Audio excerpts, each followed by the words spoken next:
Happy Thursday. Quick Thursday lesson. One of the primary things I talk about in my practice is live without limits. What would that look like? So I thought, wow, how about we dig into what a limit is? Do you have one? And can you bust through it, essentially? So I wrote a little bit of a cheat sheet, if that, I don't know. In my brain, I like to see things. A limit means to restrict. It is a ceiling, and there is a maximum. It means a point or level which something doesn't extend or pass, and it's a restriction of what is permissible or possible, which I think is two of the words that are the most important in it. Is it permissible and is it possible? Who creates a limit for you? You. You create the limit. Did you do it on purpose? No, not necessarily. No, you didn't. It came from past experiences, past memories, past expectations.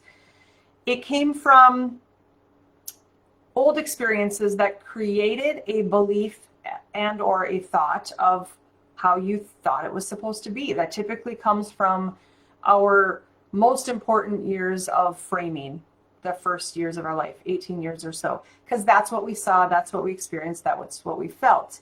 Now, that doesn't mean that your limit cannot be changed, because if it can be created by you, it can be changed by you.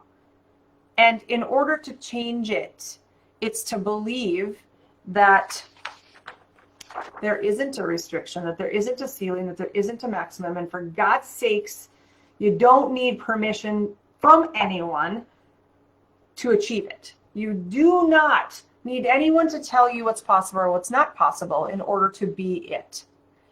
I'm doing a workshop. This is how I probably talk all the time, but I'm doing a workshop starting on March 1st.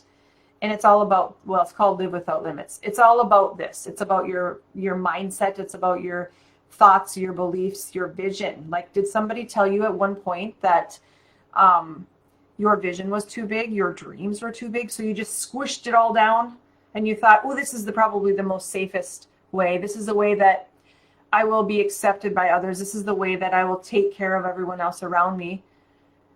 Did you go into that space? And now do you have that nudge that there's something bigger, but you're still scared?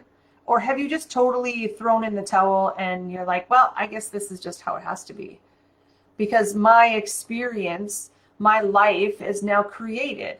I don't have an ability to do anything else. You do. You don't need anything that limits you if you know that you can change it.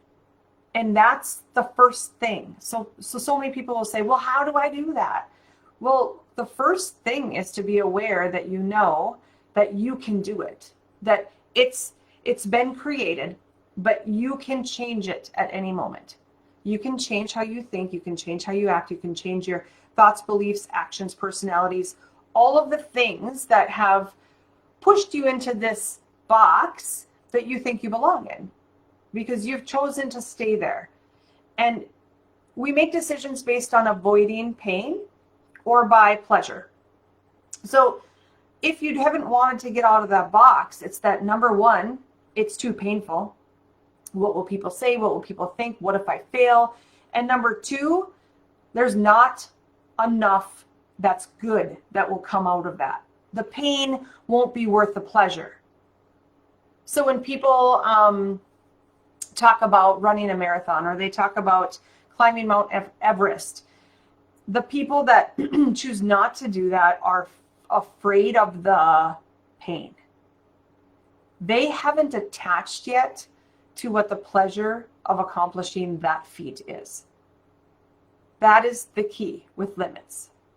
Understand where you're avoiding the pain for fear of you not being able to do it, what somebody might say, what somebody might think. You think you're a fraud. You don't have confidence, self-esteem, self-worthiness. You definitely don't feel like that action is congruent with your life right now. Whatever it is, If you're spending more time in avoiding the pain versus acknowledging what pleasure there could be in achieving that, or being that, or doing that, that is the key.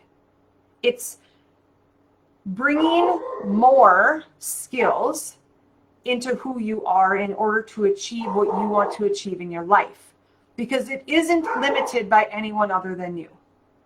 Your circumstances, yes, totally.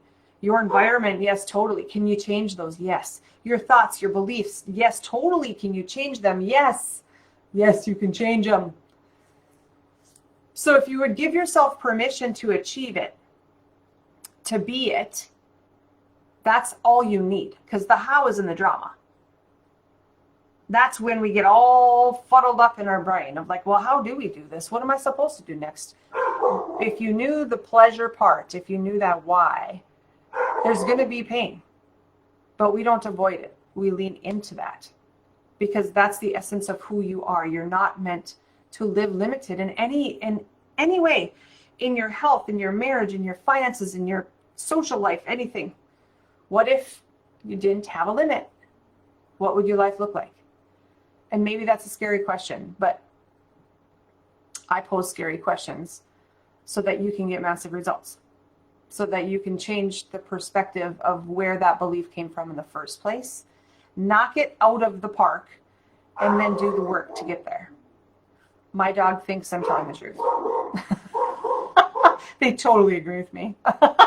If you have any questions, you let me know. Otherwise, I'm really excited to bring some of this work to the forefront out of my practice, of course, and really focus on who you are beneath who you're showing up as being, and is that congruent with who you know in your heart and soul you are. Okay, join me March 1st. We're going to dig into it every day, actually, Monday through Friday. We're going to dig into this whole thing so you have a roadmap by the end of it, and that you believe that you aren't limited. You might not be who you really want to be yet, but the progress, the journey is all that matters. All right. Thank you. Happy Thursday. Bye.